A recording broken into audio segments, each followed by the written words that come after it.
I never believe those stories that start with, "This actually happened." I always assumed they were exaggerated or outright fake. That changed the night I found a police report with my name on it, and a date that hadn't occurred yet. I work late nights as a security camera technician. Most of my job involves reviewing footage for businesses that don't want to sit through hours of empty hallways and flickering lights. I see a lot of nothing. Sometimes I see things I can't explain. This story started on August 3rd, at 1:46 a.m. I was reviewing archived footage for a closed case when my work laptop froze. That wasn't unusual. Our servers were old, but when it rebooted, a single folder appeared on my desktop that I didn't recognize. It was titled, "Case File, Pending." Inside was one document, a scanned police report. At first, I thought it belonged to a client. Then I read the name. Michael Reeves. Age 27. Occupation, security technician. Status missing. That's me. Same age. Same job. Same city. The photo attached made my hands shake. It wasn't pulled from social media. It wasn't a selfie. It looked like a surveillance still, me standing outside my apartment building at night, staring directly into the camera. I have no memory of that photo being taken. The report stated I was last seen on August 17th, leaving my apartment at 2:08 a.m. after receiving a phone call. No forced entry. No signs of struggle. Phone found powered on but unresponsive. I checked the date on my computer. August 3rd. The incident hadn't happened yet. I tried opening the file properties. Creation date, 2018. 5 years ago. I deleted the folder. It came back. Over the next few days, I convinced myself it was a glitch. Some corrupted data. An internal joke that went too far. But then things started lining up. My phone began lighting up at night with no notifications. Exactly at 2:08 a.m. Every night. No vibration. No sound. Just the screen turning on, as if something wanted me awake. I stopped answering calls after midnight. On August 10th, I contacted my supervisor and asked if my name meant anything to him in relation to an old case. He went quiet. Then he told me something I wish I'd never heard. In 2018, the company lost access to a remote camera network after a technician disappeared. The footage stopped abruptly at 2:08 a.m. The technician's name was classified. But he said my name slowly, like he was afraid of it. I went home early that night. My apartment felt wrong. Too quiet. The air felt heavy, like before a storm. I checked my front door. Locked. Windows secure. Then I noticed something I hadn't before. A small red light above my bathroom mirror. A camera. I don't own one. I unplugged it. At 2:08 a.m., my phone rang for the first time. Unknown number. I didn't answer. The voicemail came through anyway. It was my voice. Breathing. Then whispering. "You're late." I packed a bag and left the apartment. I didn't go home. I stayed at a friend's place and told him everything except the file. I didn't want to sound insane. At 2:08 a.m., his security alarm went off. Motion detected. In the hallway. The footage showed me standing outside his door. Smiling. My friend screamed. I don't remember leaving the couch. The next thing I knew, I was standing outside my apartment again. Barefoot. phone in my hand. The screen showed the same police report. Only now the status had changed. Status located. Condition cooperative. I heard my phone vibrate. 2:08 a.m. This time I answered. I woke up in my bed the next morning. No missed calls. No police reports. No folder on my computer. I went to work. Asked about the 2018 disappearance. They told me no one went missing. They told me I was hired in 2019. But when I checked the archived footage from that year, I found a corrupted clip labeled Unrecovered. It shows a man who looks exactly like me, standing in front of a camera. He leans in and says, "If you're watching this, it worked." Every night since then, my phone lights up at 2:08 a.m. I never answer. Because I'm starting to realize something. The report wasn't predicting my disappearance. It was documenting the moment I was replaced.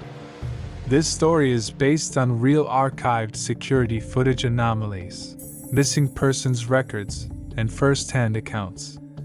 Names and identifying details have been altered. Some records were never recovered.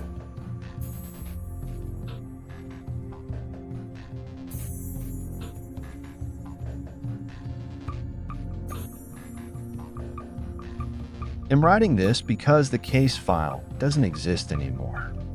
Not online, not in the county archive, not even in the backup system where deleted reports usually end up.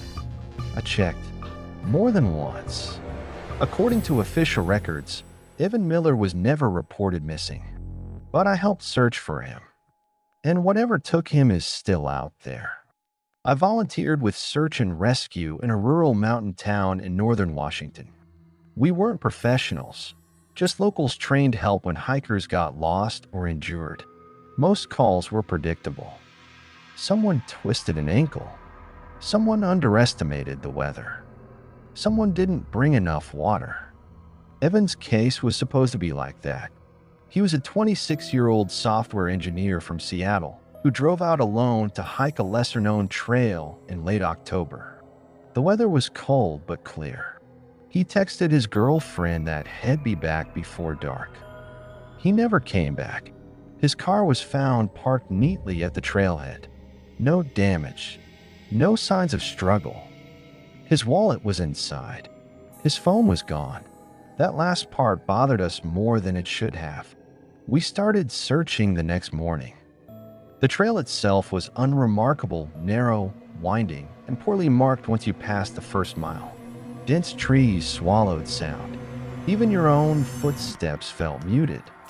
About 2 hours in, one of the volunteers radioed in something strange. Had found footprints. Not just Evan's boots, 2 sets. One set matched Evan's size and tread. The other didn't. They were barefoot. And they followed him. At first, we assumed Evan had met another hiker. But the barefoot prints were wrong. The stride was too long. The toes were spread wider than normal, as if whoever made them walked differently. Almost stretched. The prints appeared and disappeared without pattern. Sometimes they were deep, like the person was heavy. Other times they barely disturbed the dirt at all. Then they had stopped. Evan's didn't. We followed Evan's trail deeper into the woods. That's when the smell started. It wasn't rot. It wasn't blood. It was metallic, sharp, and cold, like old pennies and wet stone. The dogs refused to go further. They whined, pulled against their leads, and eventually sat down, trembling. I'd never seen trained search dogs do that. We continued without them. Around noon, we found Evan's backpack. It was placed upright against a tree, zipped closed, completely dry despite the damp ground. Inside was his water bottle, food, spare clothes, and a small notebook. The notebook was the worst part.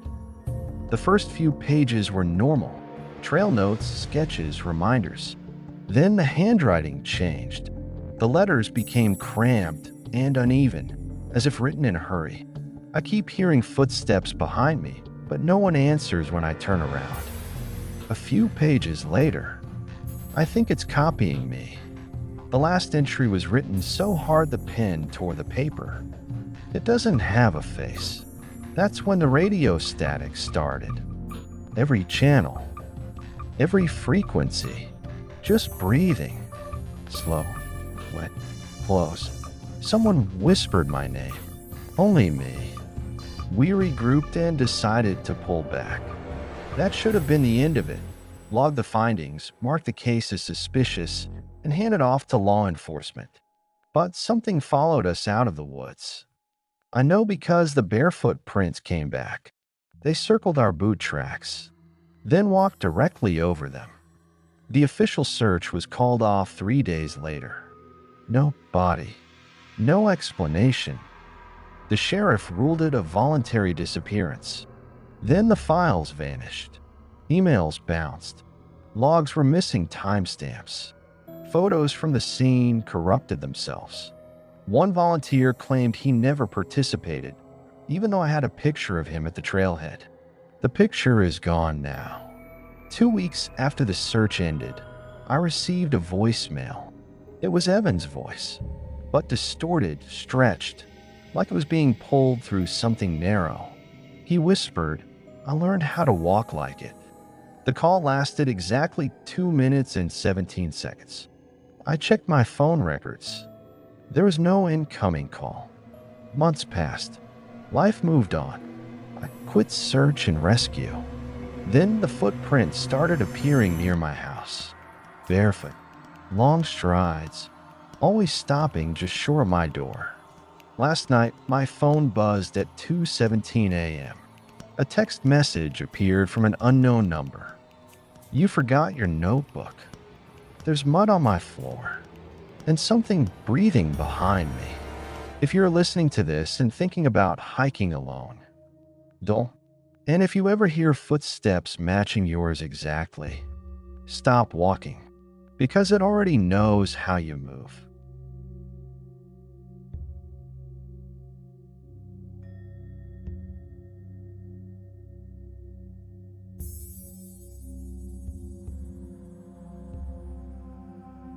I didn't believe it at first.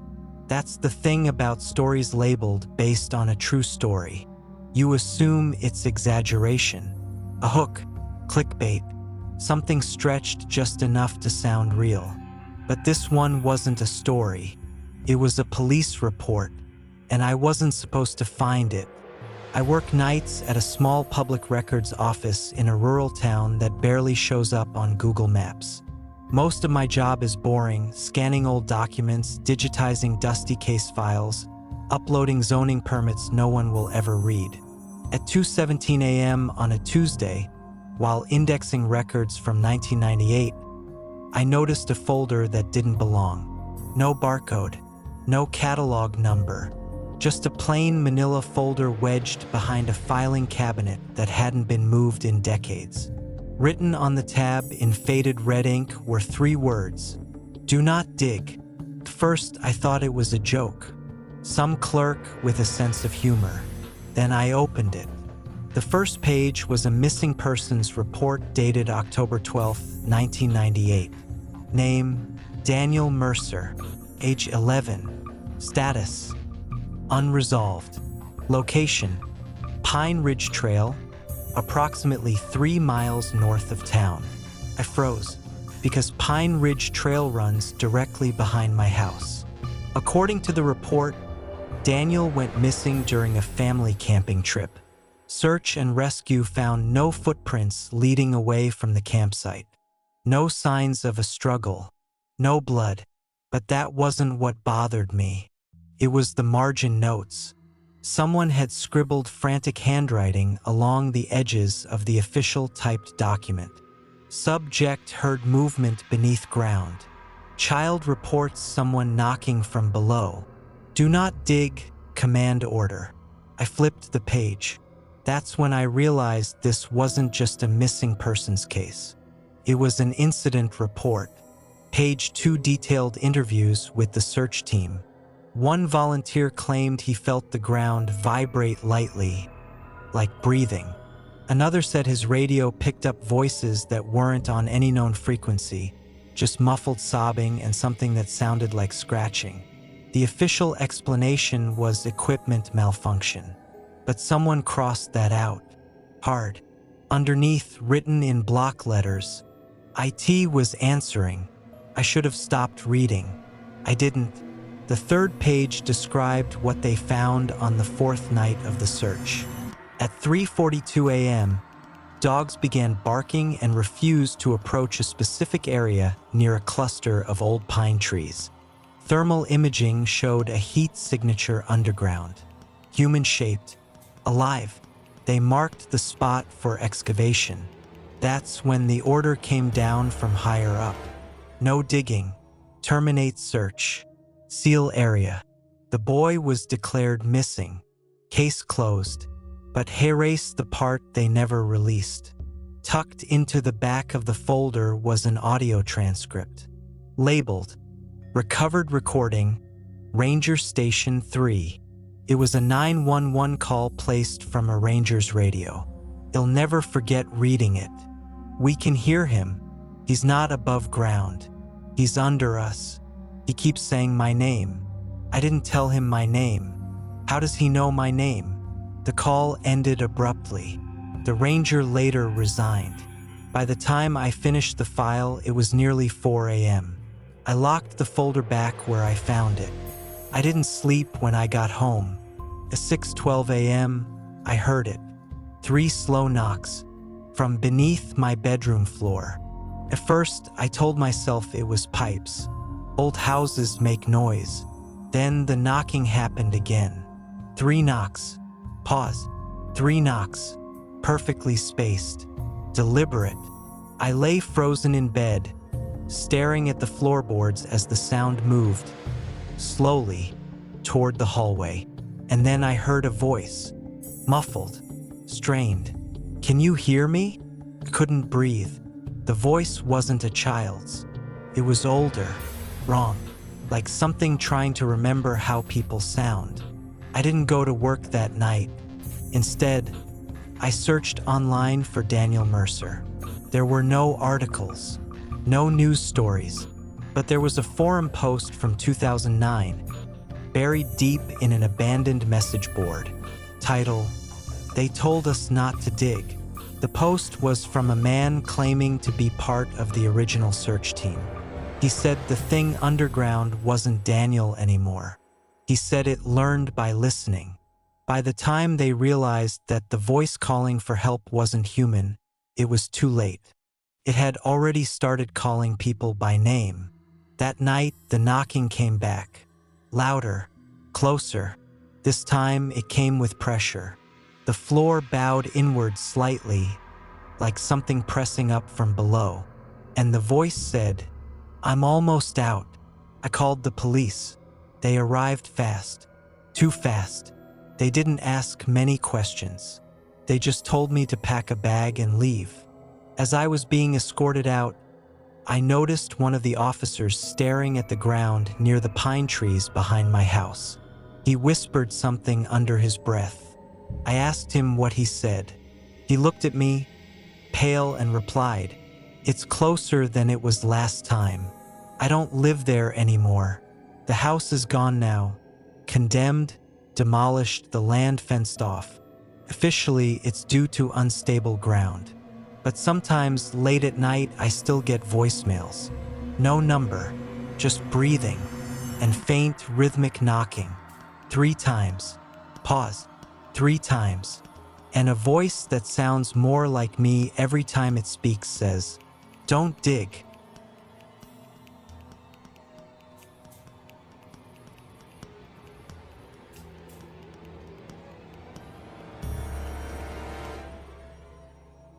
I never planned to talk about this.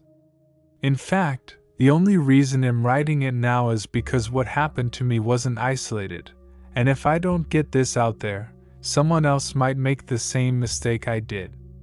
What you're about to hear is a true story, or at least as true as I can explain it.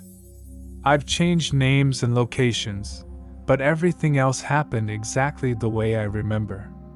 And no matter how many times I tell myself it was just stress, I still lock my bedroom door at night. Back in 2018, I worked the night shift at a small roadside motel off a barely used highway in rural Pennsylvania. The kind of place people only stopped at if they were too tired or too desperate to keep driving.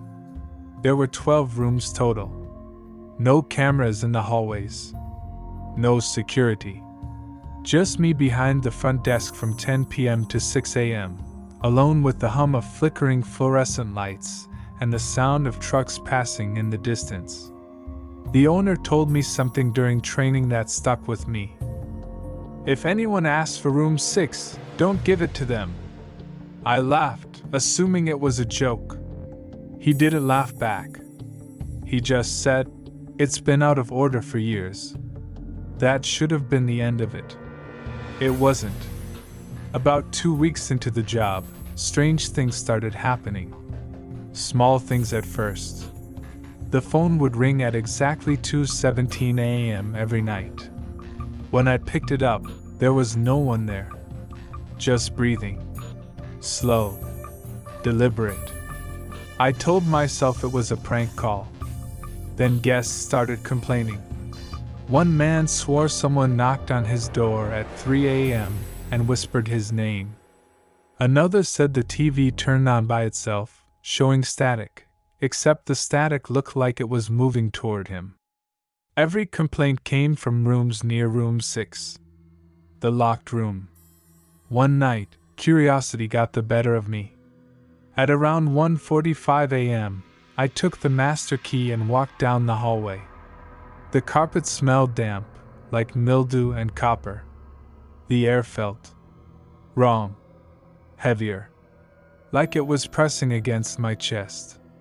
Room 6 was at the very end of the hall. The door wasn't damaged. No crime scene tape. No warning signs. Just a simple metal 6 screwed into the wood. I unlocked it. The room was empty, but not abandoned. The bed was perfectly made. The TV was plugged in.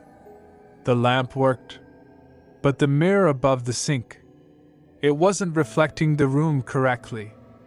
When I moved left, my reflection lagged behind. When I raised my hand, it stayed at my side for a full second before copying me. I slammed the door shut and locked it. I didn't sleep that night. The next morning, I asked the owner about it. He went pale. He told me the truth. 10 years earlier, a woman had stayed in room 6 for 3 weeks straight. She never let housekeeping in. Never checked out. She paid in cash. One night, guests reported screaming. Police found the room empty, except for blood on the walls, the ceiling, the mirror. They never found her body. But after that, guests started seeing her reflection in mirrors that weren't theirs. Sometimes smiling. Sometimes screaming. Room 6 was closed permanently. I wanted to quit. I should have quit. Instead, I stayed. A month later, during another night shift, the phone rang again at 2:17 a.m. This time, someone spoke. "You shouldn't be here." The voice sounded like mine. I checked the caller ID. It said room 6. I ran down the hallway. Room 6 was unlocked. Inside, the TV was on, showing live footage of the front desk. I was sitting there. Except, I was smiling at the camera. Behind that version of me stood a woman. Her face was twisted, stretched too wide, like it didn't fit her skull anymore. She leaned down and whispered something into my double's ear. The screen went black. The mirror behind me cracked. I woke up at the front desk at 6 a.m. My shift was over. The owner was standing in front of me, pale and shaking. He asked one question. Did you see her? I didn't answer. I never went back. Here's the part that still keeps me awake. A year later, I googled the motel. It had shut down.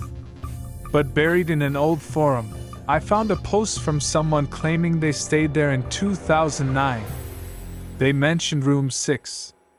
They mentioned the mirror. And at the end of the post, they wrote, "If you're reading this, she's already learned your face." The account username? My full name. Created 3 years before I worked there. I don't know if this story will protect anyone. I don't know if telling it makes it worse. But if you ever stay at a motel where the staff tells you not to use a certain room, don't ask why. Just leave. Because some reflections aren't yours. And some stories don't end when you walk away.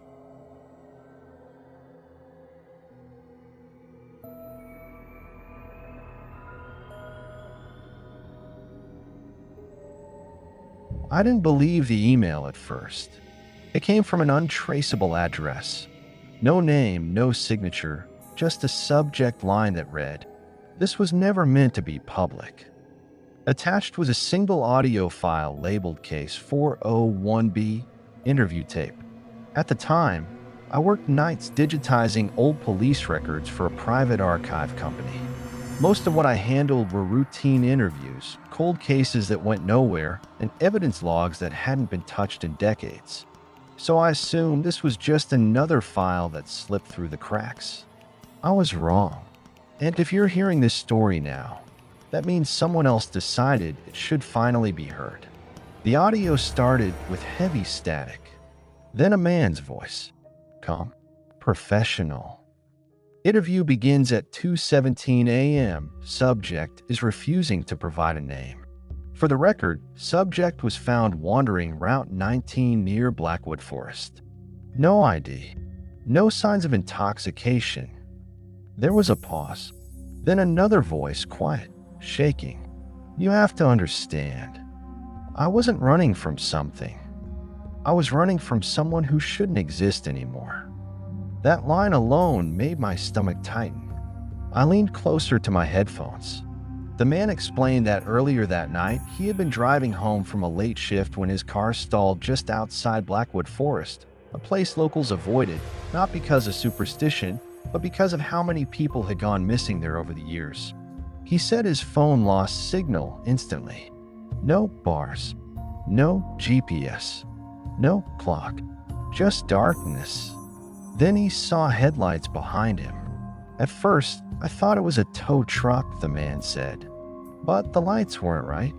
They were too steady, like they weren't attached to a moving vehicle. The interviewer asked him to clarify. The man hesitated. They followed me. Slow, silent, no engine sound, just lights. When I stepped out of my car, they turned off at the exact same time. Silence filled the recording. I realized I was holding my breath. The man said he began walking toward the forest, hoping to find help, when he heard footsteps behind him, matching his pace perfectly. Every time he stopped, they stopped. Every time he turned around, nothing was there. Until he heard his name. The interviewer interrupted. How would a person know your name? The man laughed, but there was no humor in it. Because it wasn't a person. It was me. That was when the interview stopped sounding like paranoia and started sounding like something else entirely. The man claimed the voice behind him wasn't distorted or threatening. It sounded exactly like him. Same tone, same breathing, same hesitation between words. It told him things only he should know. Childhood secrets. Mistakes head never confessed. Thoughts head never spoken aloud. Then it said something that made him run. It told me I wasn't supposed to survive the crash. The interviewer went silent. What crash? Another pause. Longer this time. I died 3 years ago, the man said. On that same road. Car accident. Total loss. Closed casket. My hands were shaking now. The man explained that he remembered dying. The impact, the darkness, the feeling of sinking, then waking up in his bed the next morning. Everyone told him had survived. Medical records confirmed it. But things were wrong after that. Mirrors felt delayed. Animals avoided him. Security cameras glitched when he passed. And sometimes, late at night, he could hear breathing that wasn't his own. The footsteps in the forest grew closer. The other him spoke clearly now. It told him that the version walking on Route 19 was a mistake. A copy that shouldn't have continued. And tonight, the correction was happening. The man ran until his lungs burned. Branches tore his skin. The forest felt endless. Until police lights appeared. Real lights. Real people. The footsteps stopped. The voice whispered one last thing. You can't keep what isn't yours. The interviewer cleared his throat. If you believe you died 3 years ago, how are you here now? The man answered instantly. Because whatever came back instead of me doesn't know how to stay hidden anymore. The recording ended abruptly after that. No closing statement. No case resolution. Just static. I searched the case number. There was no case 401B. No record of the interview. No missing person. But there was a fatal crash on Route 19 3 years earlier. Same name as the man in the recording. Declared dead at the scene. Closed casket. I tried to open the audio file again the next night. It wouldn't play. Instead, a new file appeared in the folder. No timestamp. No label. Just a short clip. Heavy breathing. Then my own voice. Whispering. You can't keep what isn't yours. I quit that job the next morning. I don't drive near Blackwood Forest anymore. And sometimes when I catch my reflection at the wrong angle, I swear it blinks a second too late. This story was based on a police interview that circulated briefly on a private archival forum before being removed without explanation. The original recording has never resurfaced. If you ever break down on Route 19 after midnight, don't follow the lights. And if you hear your own voice behind you, don't turn around.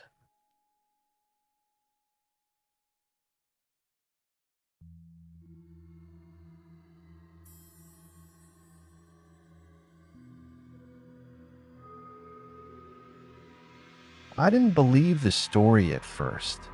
I still wish I didn't. What I'm about to tell you is based on something that actually happened in 2018. The names have been changed, but the recordings, the timestamps, and the voicemail still exist. I know because I listened to it myself. And once you hear it, you'll understand why no one involved ever talks about it anymore. It started with a missing persons case in a small town in northern Oregon.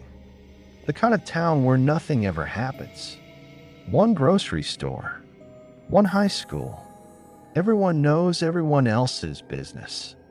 Her name was Emily Carter, 19 years old, college freshman, home for winter break. She lived with her parents on the edge of town, right near the tree line where the forest started getting thick. Emily went missing on December 14th. At first, everyone assumed the same thing. She ran away. She was young, stressed, maybe fighting with her parents. The police treated it like a routine disappearance. But there was one thing that never made sense. Emily never went anywhere without her phone. I worked for a small audio restoration company back then. Police departments would occasionally hire us to clean up damaged recordings, 911 calls, voicemails, corrupted files. 3 weeks after Emily disappeared, we received a request from the county sheriff. One file, a voicemail. It had been sent to Emily's phone at 2:17 a.m. the night she vanished. The sender ID showed her own number. At first, we thought it was a glitch. Phones mess up sometimes. Data loops, timestamps corrupt. But when I opened the file, my stomach dropped. Because the voicemail was 2 minutes and 11 seconds long. And Emily had never recorded a voicemail greeting that long. The audio was bad. Static. Wind noise. Something scraping softly in the background, like branches against a window. Then Emily's voice came through. She was whispering, "Mom, Dad, I don't know how this happened." Her voice sounded wrong. Not distorted, just empty. Like she was exhausted beyond fear. I remember pausing the audio and checking the waveform. There were long stretches where she wasn't speaking, but something was still being recorded. Breathing. Not hers. She kept talking. I thought it was just someone outside. I thought it was an animal. Her whisper shook. "It looks like me." I leaned back from my desk. That sentence didn't belong in a missing persons case. At 0:47 seconds, there was a noise we couldn't identify. A soft, wet sound, followed by a quiet thump. Emily inhaled sharply. It learned my voice. I didn't know it could do that. I replayed that line at least 10 times. There was no sign of editing. No splice. No prank. This wasn't someone trying to scare their parents. This was someone recording because they thought they might not survive. The sheriff called us later that day. He asked if we could enhance the background noise. That was a mistake. When we filtered the static, we isolated something that still makes my skin crawl. A second voice, very faint, repeating the same phrase over and over again. Emily, open the door. But he erased the part that made the room go silent. The voice wasn't coming from outside. It was inside the house. At 1:32, Emily stopped whispering. There were footsteps. Slow, bare feet on hardwood. She started crying. "Please stop. Please stop pretending." Then she said something that none of us were prepared for. "I can see myself in the hallway." The voicemail ended abruptly. No scream, no struggle, just a soft click. Police searched the Carter house again after we turned over the enhanced file. There were no signs of forced entry. No blood, no damage. But Emily's bedroom mirror was missing. Not broken. Removed. The nails had been pulled out carefully, placed neatly on her desk. The official conclusion was sleepwalking combined with a mental health episode. The voicemail was classified as a stress-induced hallucination. Case closed.